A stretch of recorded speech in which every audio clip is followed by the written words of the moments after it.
My name is Doug Matlock, and I'm really honored to be here today just to share a message from the Lord with you. And I am married to Aubie's beautiful granddaughter, Courtney, and I'm just honored to be here. But Toby, you didn't tell me that there'd be so many Baptist jokes. So I kind of feel like I'm in a support, group meeting. I just say, hey, my name's Doug, and I'm a Baptist. Hi, Doug. Yeah, thank you. I do know who Stephen Furtick is. Okay, so... Well, we'll talk about him later. Okay, so I do want to share with you just briefly a message that on today's a day when it's a heavy day, but it's a day that forces us to ask a lot of questions. Days like today, when we celebrate the life of someone that we love, when we celebrate the homegoing of someone that we're close to, it forces us to look in the mirror and ask some difficult questions. It pushes us to ask about what really matters. In Ecclesiastes, Solomon left us with some wise words. He's left us with a lot of wise words, but in Ecclesiastes chapter 7, he says, you know what, it's better to go into a house of mourning than a house of feasting. And I love how Eugene Peterson put it in the message. He goes, you know what, you learn a lot more at a funeral than a feast. That's where we're all going anyway, so you might as well learn something from it. And today is a day when we can learn something. And I searched the scripture, I prayed, and I asked God, what can I share that would bring a message that would bring together both the gospel and Aubie's life together? And I thought about David, and he led me to David into 2 Samuel chapter 23. And that's what we're going to look at today, just for a few verses. And we're going to look at the last words of David. The thing that David wanted everyone to know when he was gone, this is what I want you to look back and remember and learn from in my life. And these are the last words of David. I want to share 3 things that we see in the last words of David that can help us learn today on this really wonderful day that we can celebrate the life of Aubie. 2 Samuel 23, verses 1 through 7 says this. Now these are the last words of David, the oracle of David, the son of Jesse, the oracle of the man who was raised on high, the anointed of the God of Jacob, the sweet psalmist of Israel. That's my favorite part. The Spirit of the Lord speaks by me. His word is on my tongue. The God of Israel has spoken. The Rock of Israel has said to me, when one rules justly over men, ruling in the fear of God, he dawns on them like the morning light, like the sun shining forth on a cloudless morning, like rain that makes grass to sprout from the earth. For does not my house stand so with God? For he has made with me an everlasting covenant, ordered in all things and secured. For he will not cause to prosper all my help and my desire, but worthless men are all like thorns that are thrown away. For they cannot be taken with the hand, but the man who touches them arms himself with iron and the shaft of a spear, and they are utterly consumed with fire. There are 3 things that we can see from the last words of David that help us learn on a day like today. When we think about Aubie's life, and the first thing that we see here is the legacy of his music. I love how David is described here as the sweet psalmist of Israel. God gave us the gift of music, and he loves music. The biggest book in the Bible is a songbook, and David helped write most of that. And his legacy through his music, it continues on even today. We've already heard a psalm already today that's been read, but his biggest legacy in Israel was the legacy of his music. And we've heard so much today about Aubie and his legacy, and how powerful that music is, and how much it was used by Aubie and those that he trained up around him to share the gospel with people all over the world. Even today, if you're listening on the live stream, you're getting to take part in that legacy that was left behind by Aubie's life and his music. Music is so powerful because it's an art that brings everything about us together. It connects our mind, it connects our heart, our soul. It brings it all together.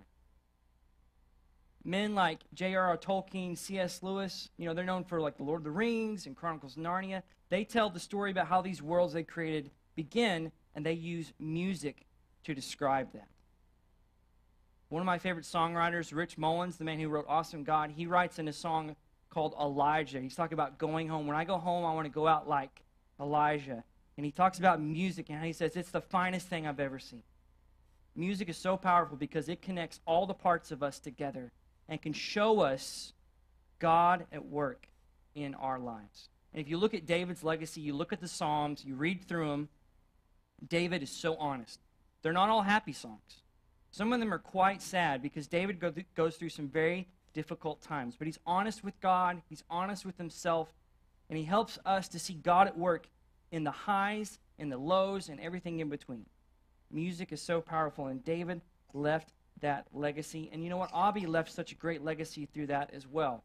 And he knew the power of music and how that music could help us see the gospel in a way that sometimes reaches further than just hearing it through words or reading it on a page. But music connects all of us, everything we are, together to hear the truth. It's so powerful, and we sing it today. We've already sang today. We've heard some incredible music, and that is just part of the legacy. And a day like today, it forces me, it forces all of us to ask, what's going to be my legacy? And not all of us are gifted with music. Not all of us are going to be men like Aubie. Our legacies will be different, but all of us will leave behind something. And what will that be? Because a legacy is more than just the material possessions you leave behind. Because those things, they wear out. They get broken. They fade away. Money, it runs out. Or inflation happens and then it's not worth anything anymore, right? But the legacy that you leave behind, the things that really matter, you can't touch, you can't see. But in the case of David, or a man like Aubie, it's something you can hear. Something you see in the lives of people. What will your legacy be? What will you leave behind? The second thing that we see in the last words of David is the light in the midst of his mistakes.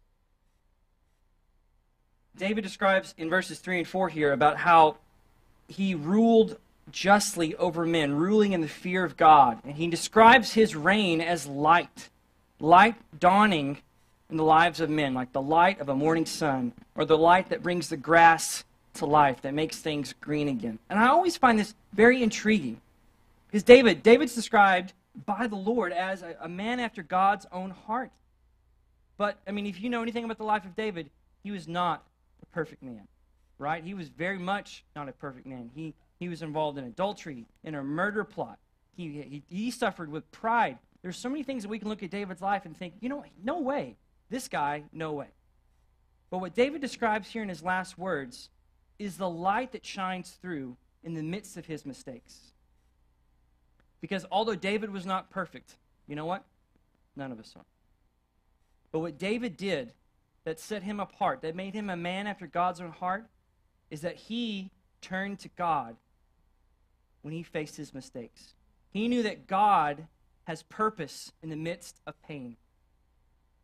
He knew that even though David fell short, that God could still receive the glory through that. And you know, Aubie wasn't perfect. Thank God he wasn't, or Joyce would have never heard the end of it. And he may have even talked about that some anyway, right? And while I'm here, Joyce, well done. Well done. We're celebrating Aubie today, but as we've already heard, we're celebrating you as well. As stubborn as he was, what a woman you had to be. So well done. Well done. He may have a crown, but yours is going to be bigger.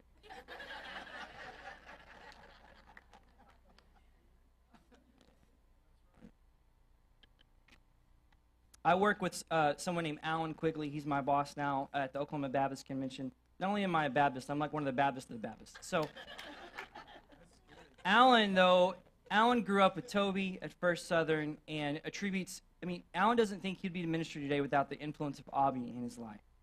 I know Alan's watching today, and I wanted to mention that because Alan tears up talking about Aubie even today. And one thing Alan was talking about was just about how, our heroes are pretty shiny from far off, and you get closer to them and you start to see the tarnish on that shine. And sometimes that can discourage us because we see that tarnish, but we often don't look back and see our own tarnish, that we all fall short. But what David shows us is that there's light in the midst of his mistakes.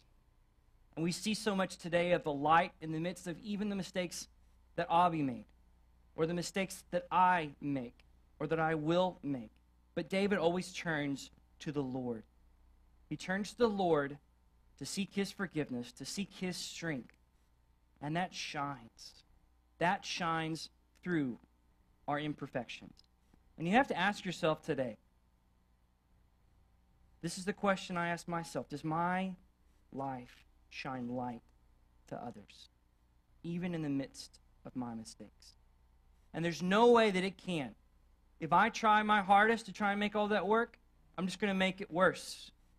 But God uses our mistakes and shines light through them when we trust him.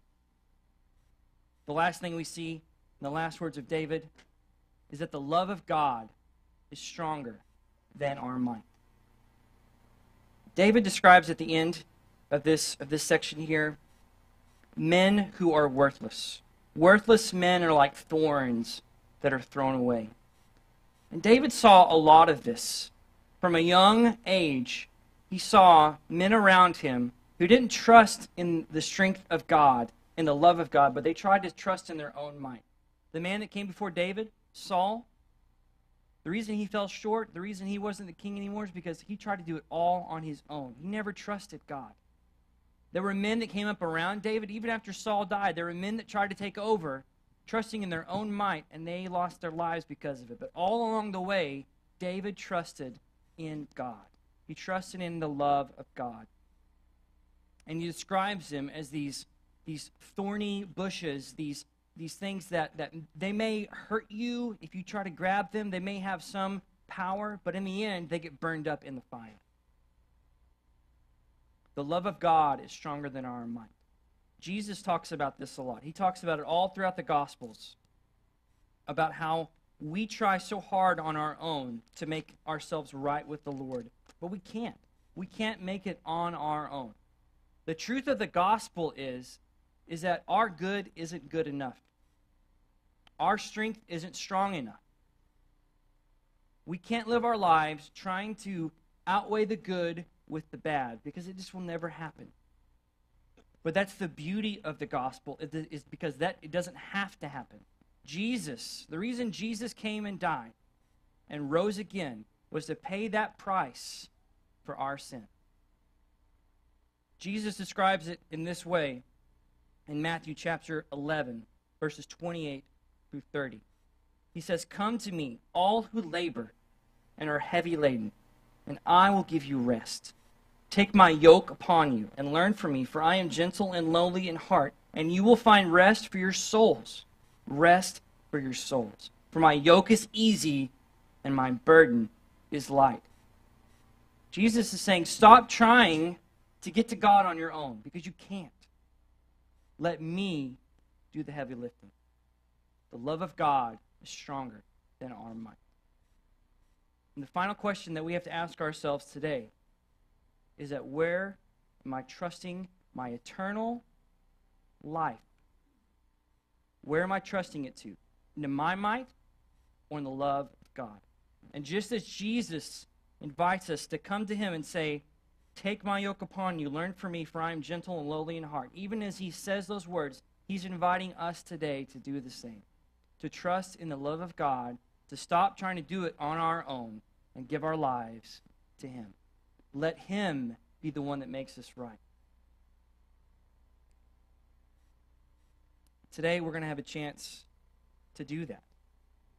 Today we're going to have a chance that if you've never given your life to Jesus, if you've been trying to do it all on your own, that today you can stop trusting in your own might and let God take you. Surrender to him. Let his love hold you. Let his love change you. Because today we celebrate because Aubie is in the arms of Jesus. And he's there because he knew that the love of God was stronger than anything he could do, good or bad. And today, if we don't make that same decision, if we've never made that same decision, that's not where we're going. Just like the thorn bushes that David described, they were burned up in the fire. We'll be separated from God forever because we're trying to trust in our own strength. Today, we have a choice to make. I'm going to invite Lewis to come play a little bit for us, and we're going to have a time, and Toby's going to lead us through that time. When you have a chance, Toby and I will be down front, and he'll describe more of that in just a moment. But today's a day when we can answer that question. Where's my trust? Is it in myself or is it in the Lord? I want to read this Psalm 100, which I believe just sums up everything that we've seen and heard today. And it describes the love of God that Aubie gave so much of his life in sharing with others. Psalm 100 says this: "Make a joyful noise to the Lord, all the earth. Serve the Lord with gladness. Come into his presence with singing. Know that the Lord, he is God. It is he who made us, and we are his. We are his people and the sheep of his pasture. Enter his gates with thanksgiving and his courts with praise. Give thanks to him. Bless his name. For the Lord is good. His steadfast love endures forever, and his faithfulness to all generations." Go ahead, Lewis. The word here, steadfast love, is my favorite word in the whole Bible. It describes the love of God. Steadfast love is a love that never quits, a love that chases after us even when we're running away from it. It's a loyal love that is good to us, is faithful to us, even when we are unfaithful to it. God's love is stronger than all of our might. Toby, would you lead us in this time now?